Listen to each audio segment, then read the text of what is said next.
Good morning, good afternoon, good evening, wherever you are. My name is AES and welcome to my YouTube channel. Ghost of Tsushima was one of my favorite games last year. The presentation was second to none, the gameplay had some extremely fun moments, and the story, while filled with cliches, served its purpose of pushing me towards the ending. I ultimately gave the game a 9.3 out of 10, so what I will say in this video comes from someone who does not hate on the title in the slightest. The reason I'm talking about Sucker Punch's latest title is because of the news that we received yesterday. A director's cut for Ghost of Tsushima, which will be released on the PlayStation 4 and the PlayStation 5. Most of the feedback to that announcement was positive, with many people clamoring for more samurai-based combat. I, on the other hand, am in the unfortunate situation where I must be the devil's advocate. It is not due to trolling, but rather the way in which current owners of Ghost of Tsushima can gain access to the director's cut. In this video, we will cover every disclosed detail about the director's cut and why I think that the pricing of said version has much to be desired. Let's begin. We will start by discussing what will actually come with Ghost of Tsushima's director's cut. According to an article that was posted on blog.playstation.com and will be included in the description box, the biggest addition is an entirely new location, Iki Island. It is reported to be Jin's next adventure, incorporating a new story bit, new characters, new environments, a new armor for the protagonist and his horse, new minigames, new techniques, and new enemy types, among other options that have yet to be revealed. Iki Island will be available for the director's cut on the PlayStation 4 and the PlayStation 5. I am making that note because the new edition also comes with new features that are exclusive to the PlayStation 5 version of the game.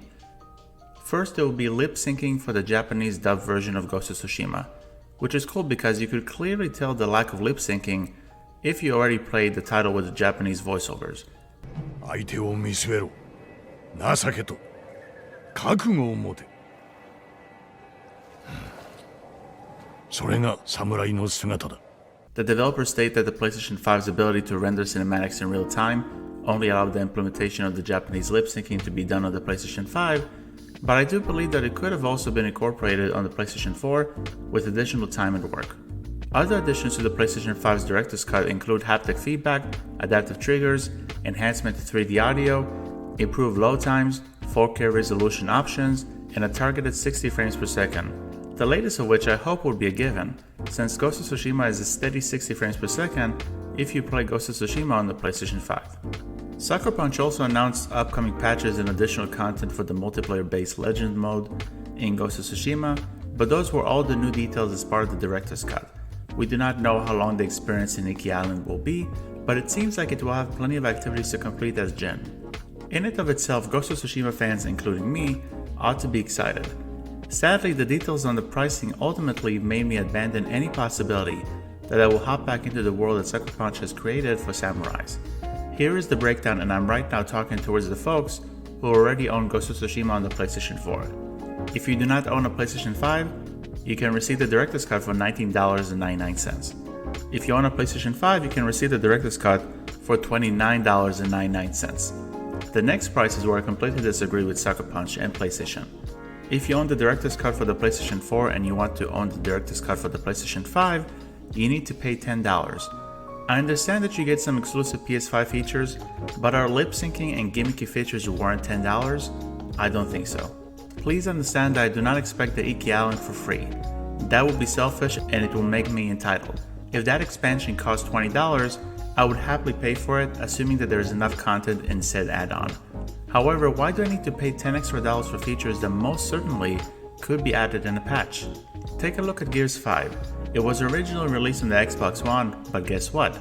You can bring that version over to the Xbox Series X for free and you get the following updates: reduced load times, support for quick resume, variable refresh rates, variable rate shading, 120 frames per second in versus mode, 4K ultra resolution, enhanced real-time lighting, and 60 frames per second during the campaign cinematics.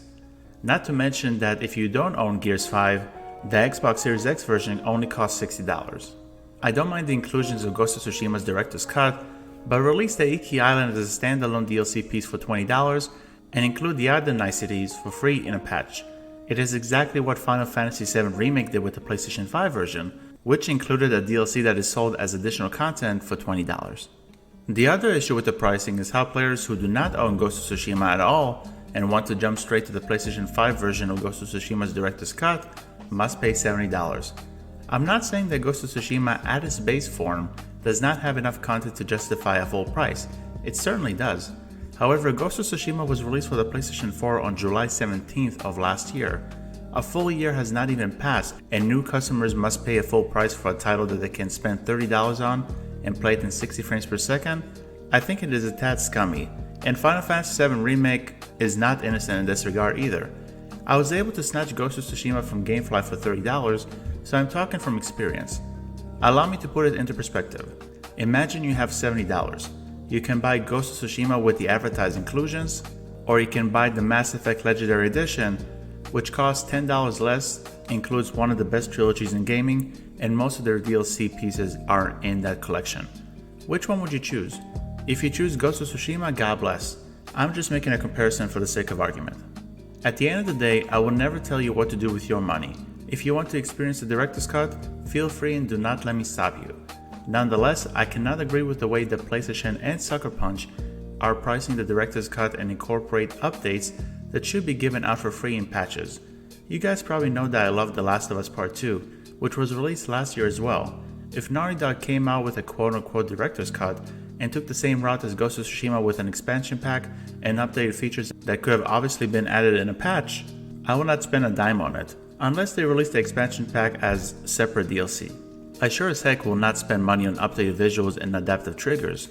On a side note, I think that these director's cuts must stop in their tracks before they become the next definitive editions. Do you remember Tomb Raider Definitive Edition? Sleeping Dogs Definitive Edition? Exactly my point. Well folks, that's the end of the video. Thank you very much for checking it out.